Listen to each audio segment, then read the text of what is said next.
Hi, and welcome to Stimming and Stilettos with Dr. Tasha. And we are starting off the new year strong. I could not wait to get this guest on my show. And as you guys know, I'm not above stalking people. And I stalked, as I normally do. I'm not above it.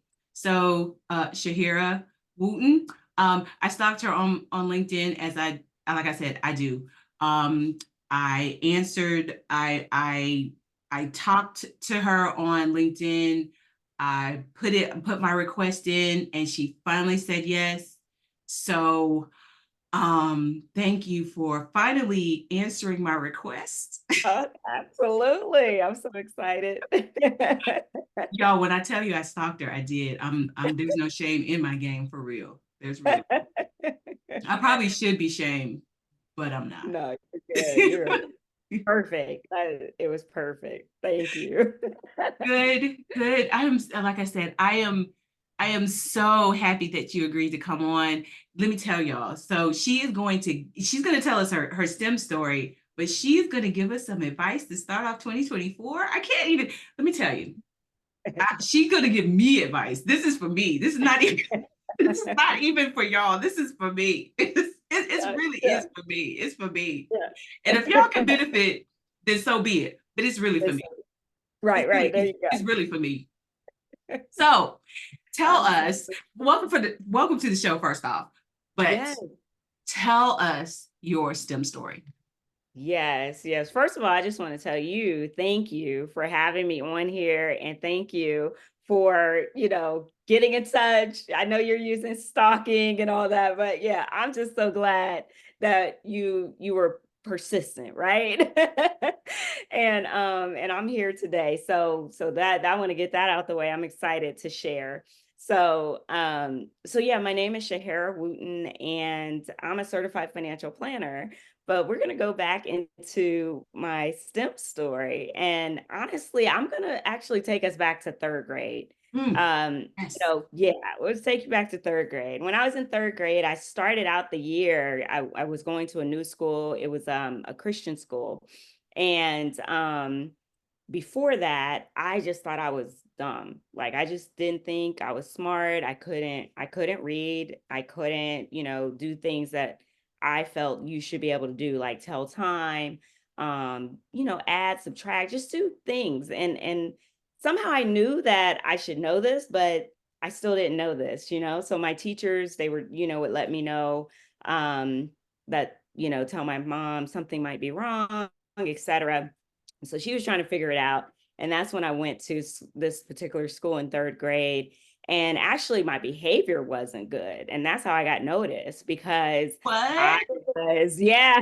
So I was, I was misbehaving, being a bad student, and it was a Christian school. And I remember that on the first day, at the end of the day, we had to do benediction and I wasn't familiar with benediction. Mm. So we took our chairs, put it on top of the table, and we're saying the benediction. And my eyes were open, and I guess I was just looking around. And that's when the teacher called me out. And so from that point forward, I would get in trouble and I would get called out. And I was like, I didn't know. I didn't know you're supposed to close your eyes. I didn't know that this is what we were doing. And then there were other things that and at that time they had the little rulers. So I would get my little shins, hit or Oh whatever. no, This not was hit the the time when shit. Oh no. yeah, I would get hit in the shin. Woo. Yeah. So with a ruler. But so I got a little fed up with it. And I told my mom, like, I feel like I'm being called out. I feel like, she's mistreating me. So she had a conversation. They came to the understanding that I was behind in school. And from that point forward, she ended up spending time with me after school. I can't remember how long this was, but I do remember the first day, she was from the Bahamas. And Mm. so she had a strong accent. And the first day I'm sitting right next to her behind her big desk, and I'm in my little chair as an 8-year-old and looking up at her. And she's just like, you ought to be ashamed of yourself. You ought to be ashamed, in her Bahamian accent. Oh no. While she was teaching me how to read. And so every day she would teach me how to read. And from that point forward, my confidence level, everything in schooling just really soared. And so I started off in the lowest reading level and then moved up to the highest reading level. And then with math, she taught us how to do math. And so I loved it. I found out I was really good at it, so I caught up. That year in third grade, I caught up to everybody and excelled. And so from that point forward, I just enjoyed math. And it came easy, but I was also a type of child that I was almost like a compass for my mom. So when we Mm, would go out and travel, she would get lost. I would yeah, be able to somehow figure it out how to get back home. And that was at a very young age, yeah, 8, 9, 10 years old. And so she would always call me her navigator. I love putting things together and, just doing things. And so that's a part of my STEM story. And then in high school, because I was good at math and I said, well, maybe I should check out, being a CPA. So I remember shadowing a CPA and I was bored out of my mind. And I was like, I am not gonna be a CPA. That's not it. that's And I not had it. heard Right, that's not it. And I heard about it because I knew my dad was good at math and my mom was good at numbers too. I don't know like her math level, but I knew she's good at math Right. or at numbers and stuff. And so that's why I was kind of gearing towards that. My dad was he was in accounting, so that's why I started there. Yeah. And then somehow, and I can't really tell you how, but engineering became the thing. So I knew like when I graduated from high school, I was like, okay, I'm going to be an engineer. And then the summer between being in high school and going to, I went to The Ohio State University. I got an internship. I was in a pre-college engineering program, a minority college engineering program. And so that helped me, get skill sets, get ready for college and the curriculum and the rigor. And then my internship was with IBM. So it was like a 6-week internship in Rochester, Minnesota, right before I started college. And when I was walking through getting a tour of IBM, I remember seeing a place, a little area where they said, oh, this is where we design chips.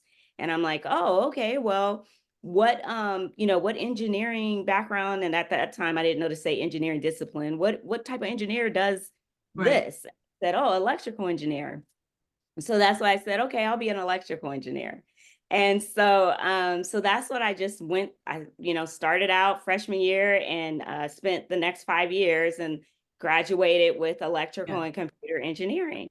And so that's how it all started. And then I continued to work in that and worked in like the power side of electrical engineering and then eventually changed careers, decided to go that route and leave engineering completely and go to financial services.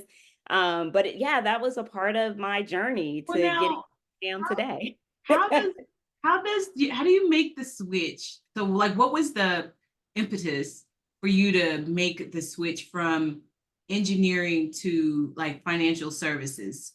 Like, I mean, and maybe there was just like, you know what, this ain't it. I see this thing over here, or was there like a pull or a call, or like, what was that? Yeah, yeah. I think, so I will say throughout college, I just felt like even though I was good at math and somewhat good at science, I didn't feel like that was going to be the thing I was going to do forever. Mm, And I didn't fully have a passion about it. I just felt like this was a good career to have, given that I was good at these things, but I don't know that it was fully my passion. And so, but I'm one of those that I like to, when I start something, I like to finish it. yeah. So I said, okay, I'm gonna finish this. I'm gonna get this degree. I don't know. I don't see myself doing this for the rest of my life, but we're going to figure this out. So when I was in college or when I started my first job, it just had to be in an area of electrical engineering that I wasn't interested in, which was power.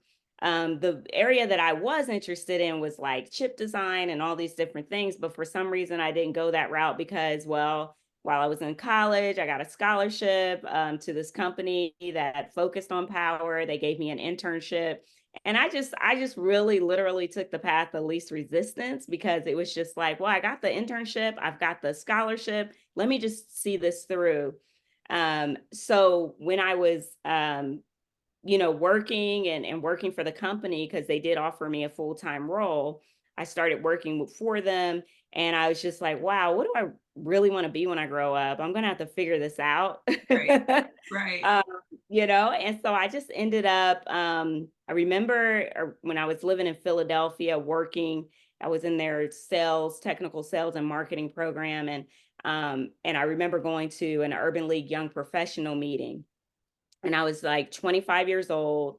And I remember it was a financial empowerment meeting. And I went to this meeting, and there were insurance agents, there were financial advisors, all types of folks that could help with financial empowerment. And it was just one big room, tables of people and vending tables. And I walk up to the financial advisor, and I tell him it was at a big national bank. And I was just like, I've never met a financial advisor. Let me say something. I know they're going to help with retirement. So I said, I'm 25. My name is Shehara, and I want to retire by 30. What can you do, basically? And he was just like, you could tell deer in the headlights, like, okay, that's pretty aggressive. And so we ended up meeting up in Center City, Philly, at his office, at this huge bank, like I shared. I come back home with some paperwork, and then months pass, and I'm like, did I open an account? Did we do anything? Like, I don't even understand like what happened. And come to find out, we didn't open anything. I don't know. I honestly to this day don't know what happened with that, but I knew that I needed to take control, and I understood that there was still a lot of stuff I didn't understand about my finances. Hmm. And I was just like, wow, I want to learn this. I'm very interested in it. I had heard about a financial engineering degree, like to get a master's when I was in college. So there were some subtle hints dropped, I feel like, towards the end. And it wasn't until hindsight that I'm like, oh yeah, I kind of heard, and I think I was a little bit interested in these things and intrigued. Right. Right. And so then I ended up learning everything I could for my own personal finances. And then from there, I read like What Color Is Your Parachute, to help me figure out, well, what do I want to be when I grow up? And so I Right. worked through some exercises, and financial advising and services came out on top. And then I read Purpose Driven Life, and then prayer, and just all of those things. That combination was when I finally decided to launch out and see, how would this work. And I ended up interviewing with companies while I was working, at my sales engineering role, and finally, found an opportunity. And once that opportunity opened up, I jumped on over there and got into the side of the business that we would call the wholesaling side. So really I was working with financial advisors, and then finally moved on to work with a company that, allowed me to build up my own, book of business as a financial planner, financial advisor. And then decided to launch out fully as an entrepreneur and start my own financial planning firm. So all of that was just a course of events that happened. And it's been over 19 years that I've been, that I've changed careers. But yeah, it was just a lot of little factors that caused me to take that next step and decide to change careers totally. Wow. Yeah. Wow. Wow. Well, Yeah. well, I mean, the good thing is that you started with yourself. So it's like you practiced on yourself, huh? You know? Yeah, just learning, and I was just so intrigued. And given that my dad was already in like taxes and things like that, it was just like, yeah, it was just like I want to be able to, do this. But I'm a teacher by, just my inner self. I just love teaching. So it was just like, wow, I'm learning all this stuff. I want to show other people how to do it. And So if they do come up to me like, hey, I'm 25 and I want to retire by 30, I can help them and help them figure out like, is that realistic or is there something else going on? Like, do you just don't like what you're doing in life? Like, and that was more so what was going on with me. It was just, I wasn't in my purpose, I Yeah. wasn't in my passion and the things that I really enjoyed. And so I'm trying to find a way out. And so for me, the quickest way out, I thought was retire. Let me retire as quickly as possible. And now that's not even where my mind is, because I know that I can continue to help people. And my thoughts on retirement are completely different now. Right. So it's been a wonderful journey. So I think, oh, I don't even know where to start. I don't even know if I want to talk about purpose or if I want to just jump right into the whole financial. I don't know where I want to go. I hear you. Um, let's start with purpose. Like, because I think a lot of people have that question, like, how do you know if you're walking in your purpose? I think I want to talk Mhm. about that, like what does it feel like? Yeah. Yeah, what does Yeah. it feel like? Yeah. Well, it feels like I'm not that 25-year-old that was like, get me out of here. I hate what I'm doing. Lord, help me. How did I get in this environment? Like it feels like you take ownership of your life and you really start to what do we call that? Kind of like help yourself, so to speak. Like you really start to say, okay, what is it that I want out of life? How do I envision my life looking? And then, okay, if that's what the way that I want it to look, then how do I go back in time or just go back, not even back in time, but just go back to see like, what are the things I can do to make my life look like what I want it to look like and not be like a victim or just subject to, oh man, I think it I'm saying it looks like being unstuck. So I felt stuck. I felt like, Mhm. man, I'm in this and I enjoyed, the camaraderie of getting the degree and all of that. I was really active in Nesby and all that. But I just was like, but this isn't what I ultimately want. And you gotta understand like what do you want? And Yeah. how for me, it was about I was really annoyed that I didn't know a whole lot about finances. I didn't know about the emergency fund, about credit and all that. And that's not my angle now. It's not just about credit and things, but those are kind of like the basic foundational things I didn't know about as I'm starting to adult. And I'm like, oh, why didn't anybody teach us this in school? So really just finding your passion and finding like, first of all, like, how do I feel about what I'm doing? And then finding, what is it that really excites me? What is it that I remember at the time our pastor would ask us, for one, what is it? Ask yourself, what is it that excites you? Yeah. What is it that makes you angry?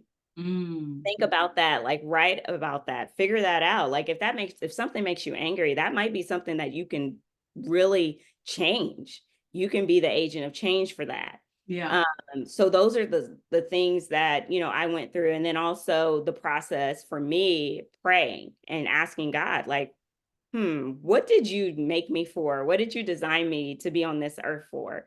And I felt like it was more than me going around to different contractors and selling circuit breakers and things like that. Like for me, it was not what I saw myself doing. I looked at the older sales engineers and even when I was interning, I looked at us, and I know people love the oscilloscope and stuff, but I remember sitting there watching, observing in my internships. And I was like, I don't think this is for me. Like I needed to be out and about on the plant floor. I was supposed to be talking to people and chatting. And so I was social, all the, everybody knew me at the plant, and Right. then me being the black young black young lady, they knew who I was, like I stood out and that type of thing. And so that made it fun and it was the social aspect that I enjoyed, and so I think that's why also in my internships they were more geared towards sales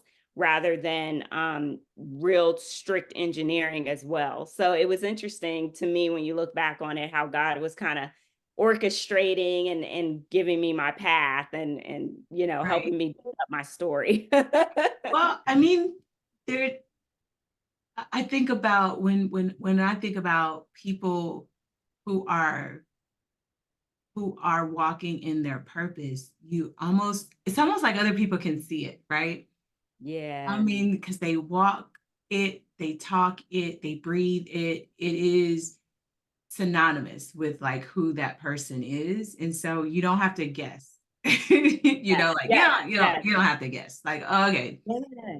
that's It like makes that's it makes sense. You're like, oh, right. okay, right. So Yes. um, Yeah. it's just like they breathe it. So I'm like, okay. Um, Yeah. And I would say too, like not letting people box you in and kind of typecast you, And true. so, that's been part of my thing was like as a young person, oh, you're good at math, you're good at this, these are the things you should do.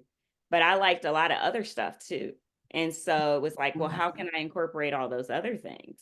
Well, that's true because I mean, people are not a monolith, and that and a person isn't one thing, right? So Yes. you can like math and dance, right? You can just Yes. like And all that's of those, me. yeah, right. Like it's And like that is me. just because I like, I like trucks doesn't mean that I don't want to wear a dress. It's like, Right. We're yeah, not just one thing, yeah. and yeah, yeah. And So we it's can yeah. People try to put you in a box, and it's like you cannot move from here, and it's like no, no, no. That's Yep, your box that you want to put me in. And exactly. it's like I don't want to be in your box. Like that's not No, gonna work. So not at all. Not at all. okay, question for you. And it might be maybe this is a box. I don't know. But what is the number one financial mistake people make? That's a good question. That's a good question. I think there's a lot of, financial mistakes, but the one that just pops up in my head right away right now is that, in about 3 minutes or so, you can create a legacy for your family. It doesn't take long to go through all of your accounts and go in and do an audit and make sure you have a beneficiary on all your accounts. Mhm. So many people there's so many people that don't have that. I don't have the statistic. I post a lot on LinkedIn, and so I have all that in my write up. But it only takes a few minutes to go in, check your 401k, check your IRA, check your HSA account. Go in, make sure that you have a beneficiary, whether you're single or not. And I know a lot of single people will just leave it blank, but make sure because those are the things that help us to pass on wealth. Another thing with that is look at your checking, look at your savings accounts. A checking account can have what they call payable on death. And so you can put a beneficiary on your checking account. You can put a beneficiary on your savings account, and that's called payable on death. Your brokerage accounts. These are accounts that don't typically have a beneficiary. So the only way you get one is if your financial planner says, hey, we need to put one on here, or you go and you talk to the bank and you say, hey, I listened to this podcast. I don't remember the term, but can you put a beneficiary on my savings account or my checking account? And again, those are called payable on death. The brokerage account is called transfer on death. So if we're working on creating a legacy, that is a really, really easy small step that you can take today to make sure that you are creating a legacy for generations to come. Get out of here. Okay. I'm writing it down because I don't think I have that. At least I know I don't have it on my checking and savings account for sure. Yeah. Yeah. A lot of people forget that part. Yeah. And Wow. some of it you can do online, and some of it you might just have to call and just ask for the paperwork. It just really depends on the company, or the bank or the institution. But yeah, and it doesn't take long. Okay, question. Another question. Okay, so and I get this question a lot. I bank with a credit union, and so I guess my question is, are credit unions better than what I would call a regular bank? Like a regular, like I don't know any of the other ones. Bank of America, Gotcha. what is it called now? I don't even know because I've been banking with the same So bank many. forever. Yeah, there's so many. Truist, or something. Oh, okay. Yeah, yeah. I'm not familiar with them, but yeah, but I mean, I think it's a matter of personal preference, really. So I do not, with my clients, I don't gear them a certain way. Hmm. I don't say you need to go to a bank and you need to go specifically to this bank or you need to go here. I usually just work with what they have. And a lot of people, it might be a relationship they had, I have all of the above. So personally, I have credit union, I have bank, Hmm. so I have all of the above. One of the things, and because I do, I didn't always, but one of the observations I've made thus far with having a bank versus having a credit union is that there's some things that I can't always do with a credit union. So I would say, look at what do they have, what are their capabilities with technology. Hmm. And I'm very big on technology. I love automation. I love being able to do different things. And it's more so, me having a business. So sometimes with the business, if you own like a business of some sort and you have a business account, I've noticed like, oh, my business account at the big bank, that I can do all kinds of stuff and I have no limitations. I can do all this. Whereas I can't even do that. Like, I have like a credit union where I have a business account and I can't Zelle. And I'm Right. just like, wow, and I've worked with other for instance, I have a virtual assistant and I would love to send him an electronic payment, but I send him a paper check to pay him because he doesn't have Zelle or anything that I can do that with. So yeah, so I do think that's a personal preference, and so there's not one right or one wrong, but just in my personal experience, I think more so the drawbacks I've seen has been with the business account, and I do all in terms of how I help people is personal finance Right. and business finance, but just from me having my own business, I've seen a difference in that regard. But I do enjoy, the fact the low fees with my with Yes, credit very union much and all so. of that good stuff. So so that it's like it's always a trade-off, right? You got to trade off what is going on in your life, what do you prioritize, what do you think is truly of value to you. Okay, got it. All right, cool. Another question is, well, I think I want right now where we are in the world. We're in the United States for people listening. I think some of my strongest listeners are in Europe and actually Africa. Oh, So wow, that's so yeah, awesome. which is weird. And I will tell you that some of my listeners are kind of skewed. And so we have to get those listeners up. So my listeners between the ages of 18 and 25, and then Okay. it skips and goes to like what I assume are our ages. So if you are Yes. not in this age, then I forgive me. But because we I'm skip. Gen X. I'm Gen X. Okay, good. Because then it's us, right? But so Right. between somehow or other we're skipping. I'm skipping that age between like 20 and 30. Now that they're not listening to me, Oh, what? That's but so everybody else interesting. is listening to me. Um, and so for people who are, I really want to figure out how we get um I feel like we are missing we've missed the boat in terms of sort of following the rules of and maybe I have it wrong, but I don't think so. I feel like we are bringing up the rear in terms of uh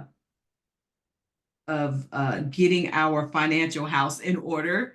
I feel like I'm just learning stuff that um like my 30-year-old cousin knew, right, in Oh, terms of wow, like yeah, I mean, like yeah, I'm so frustrated because I feel like I'm behind in terms of like yeah. getting a will together, learning how to just handle finances better. And that has been so frustrating for me. I'm like, I've got to be better with money. Like, I'm like, Yeah. and I always say at my big age, I really need to know how to manage my money better. Like, this is so, it's so frustrating to me because it's Yeah. like I should be better at this.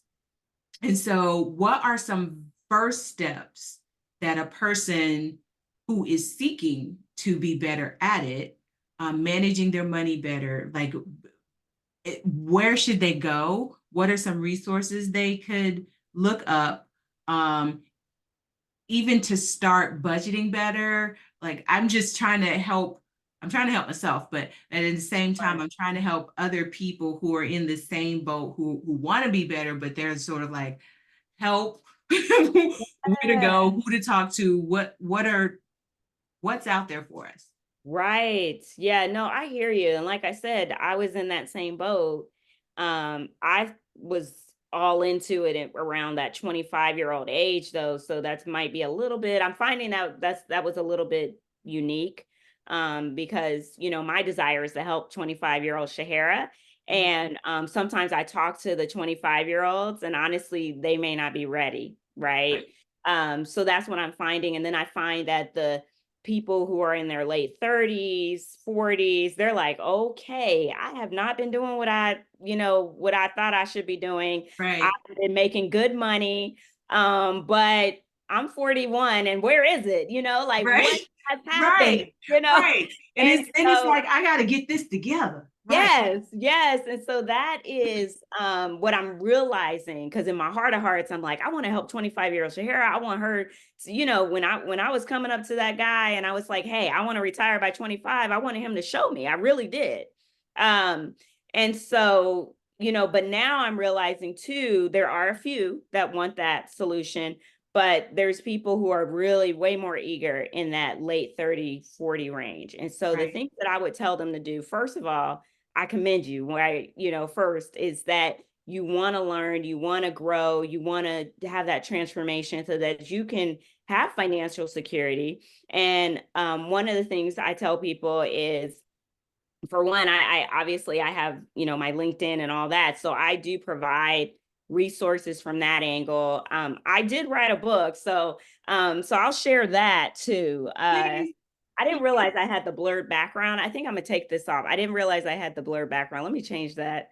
But I'll share the book too, because in this, I do talk about it's called In the Meantime, Own Your Financial Narrative. So I Wow. wrote a whole book about it. Okay. So there's some pages in here.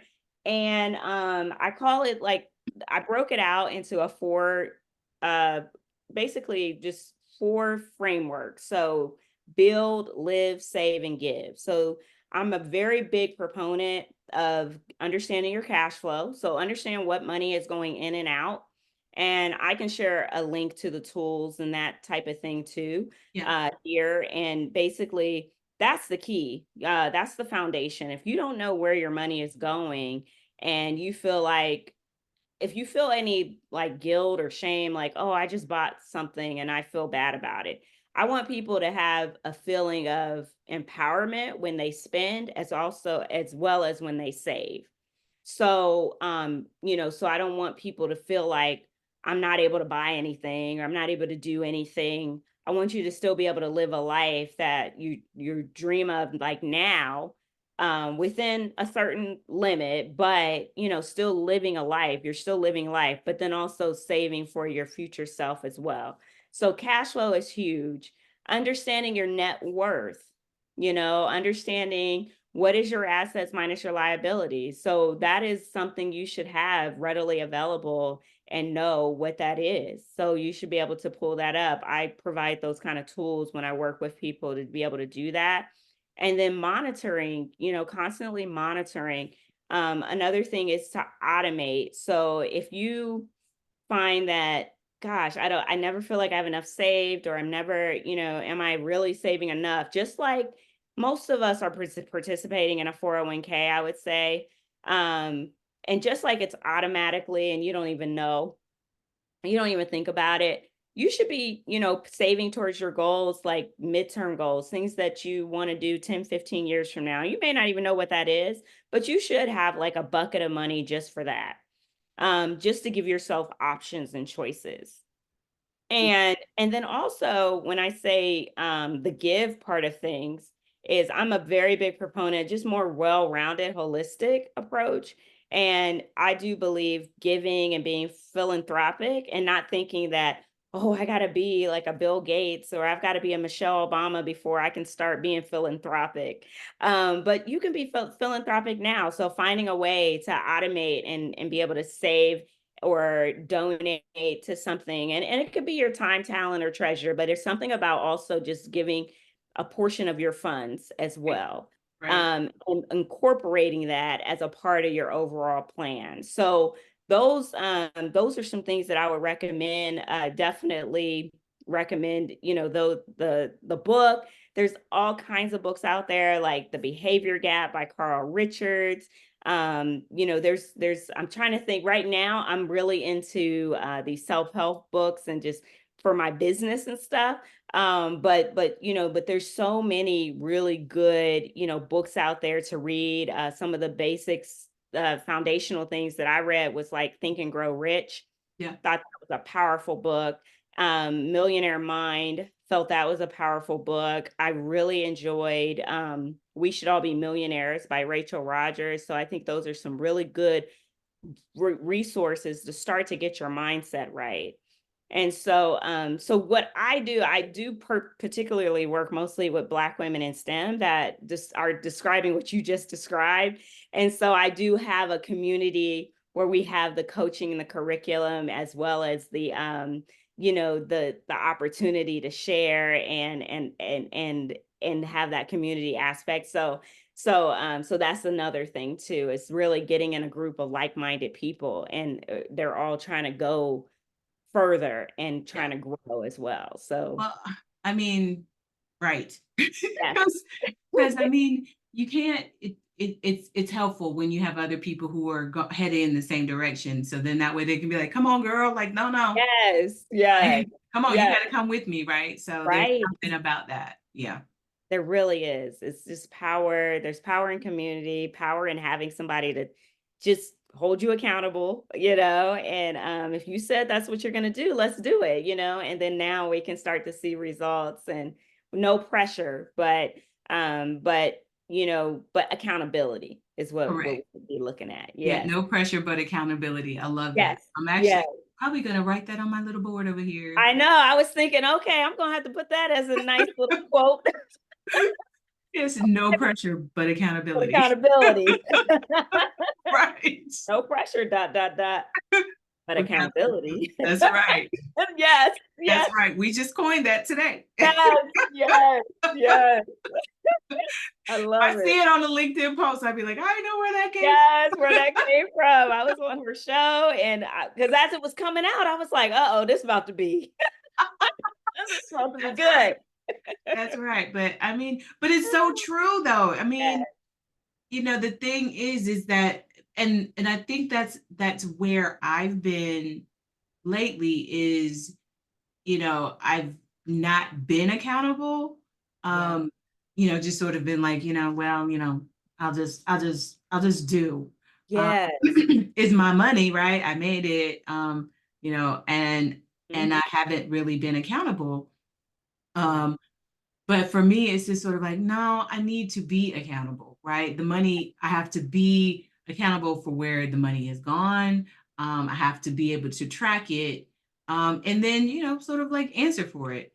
Um, and Absolutely. and then and not, and then of course, like you said, I really like when you said not there's no guilt around it. Like, Yes, there's that too. So, but again, no, just being accountable. So, absolutely. um, I really, that's the other thing. So then, and then, for me, it's also budgeting because then it's like I didn't really have one.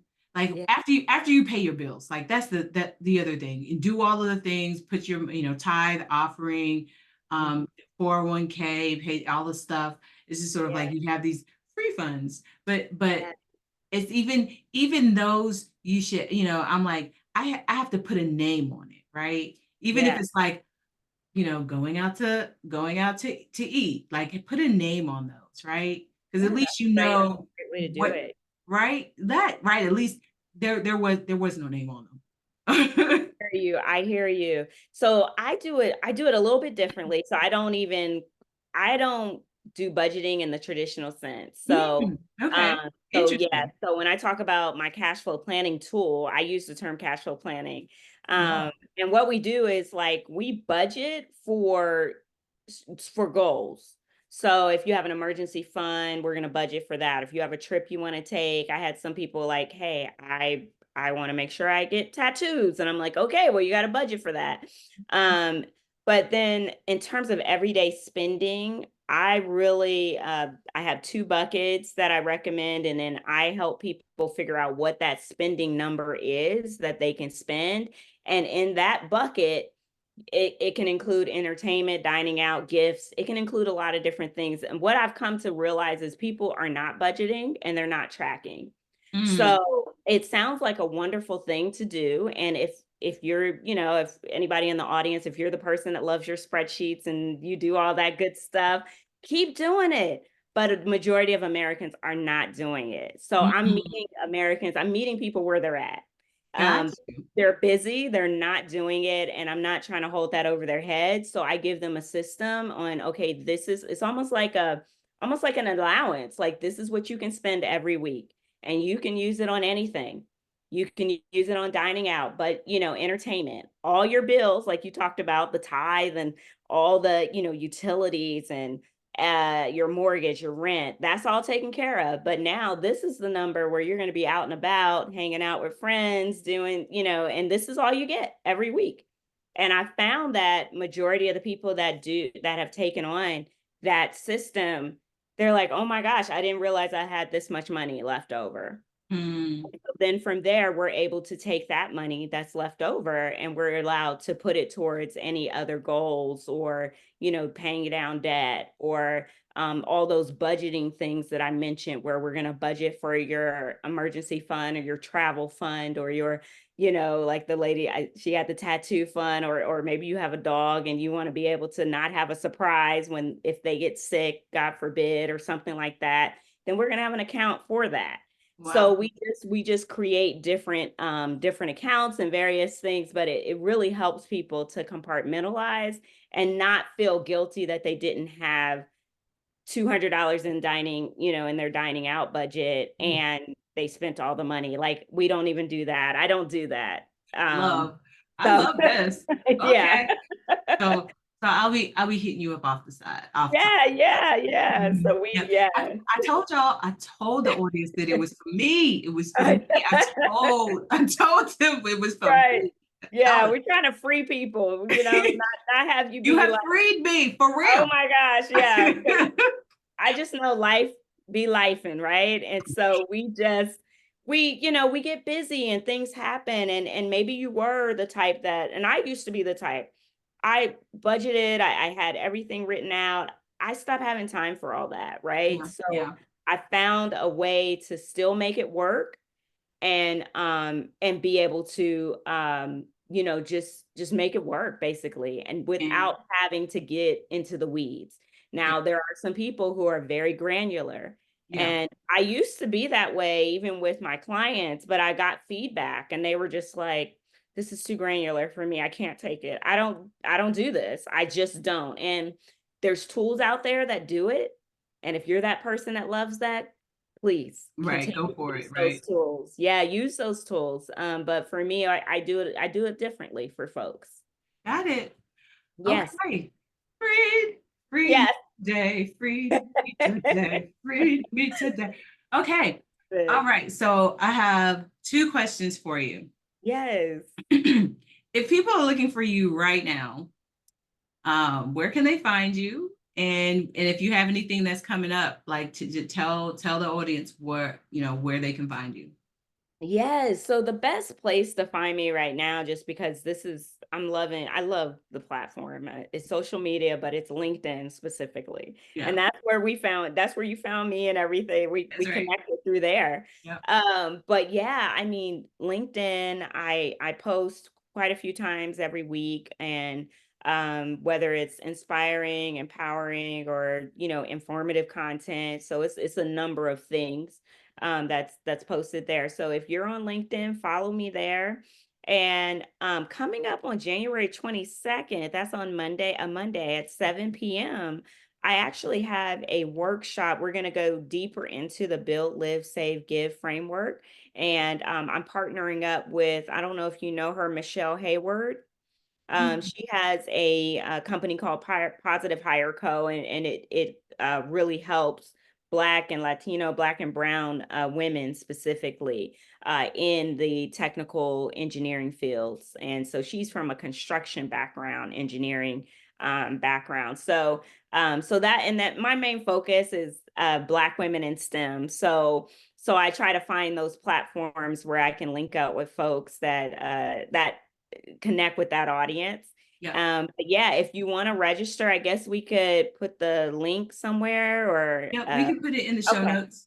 Okay, put it in the show notes. Yeah. So yeah, if anyone wants to register, that would be January 22nd. So that's really the next upcoming event that I would recommend coming to. But if you follow me on LinkedIn, you'll be able to stay posted on anything after that. Okay. Okay. And the very, very, very, okay, first off, let me say I've enjoyed this conversation. So, Me too, Dr. Tasha. Yes. okay. Last question. And it's the question that, of course, I ask every single guest on every single show. If you could travel back through time and talk to your younger self, what advice would you give her and why? Yes, yes. This took me some time, but I feel like in the course of what we've talked about, I would tell her to, as soon as she can, just be grounded in what you want to do. I remember being like, I think I was 11, and I was at a family reunion, and I was invited to do my cousin's hair. And after I did it, she just was flowing. She was like, "Oh, Shehara did my hair." And everybody was like, "Oh, it's so nice, so nice." And then my one of my cousins said, "You don't want to be a hairstylist, do you?" Or hair, you whatever. I think it wasn't hairstylist at the time, but that's what they said, right? A hairdresser, that's what they said. And I was just like, oh, is something wrong with being a hairdresser? Like, and for me, who knows? I probably could have been the best hairdresser ever, right? And the best cosmetologist. And what I learned is that it's not just about the money or just about like, is the trade considered reputable, but it's more about like, what do you want to do? Right.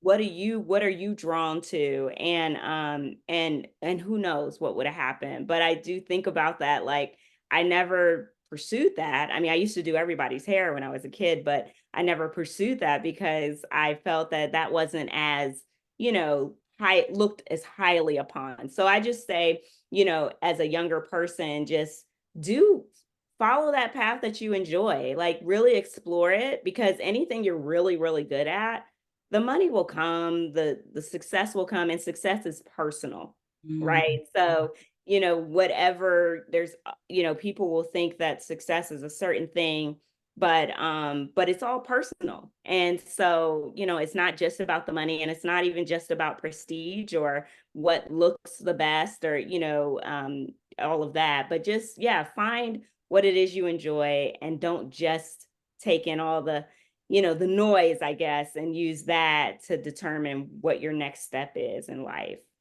mm, love that. Ah, I just love that. It's so, and it's so true. I mean, Yeah. everybody's path is different. And so if you find the thing that is your judge, that's what I like to say. Yeah. You can't go wrong. Can't go wrong. You can't go wrong. All right. That concludes today's episode of Stimming and Stilettos with Dr. Tasha. And I really, Shehara, I really, chef's kiss. It's been Thank fun. you Thank you. for, thank you. So, I mean, okay, so do you have a website? I do. But for what I'm doing here, I prefer to just keep it LinkedIn? at LinkedIn. Okay, Yeah, so yeah, you guys, yeah, you can find her on LinkedIn. You're going to all of the links for her book and for the upcoming event will be in the show notes. Um, yeah. and catch her on LinkedIn again. Look for the show notes for this show, and y'all just we're gonna be okay. Let's just say Yes, we're gonna be yes. okay. We're gonna be all right. We Um, are. And I'm just appreciative. And you guys, as I end every show, you guys take care of yourselves until we meet again. All right. Bye bye.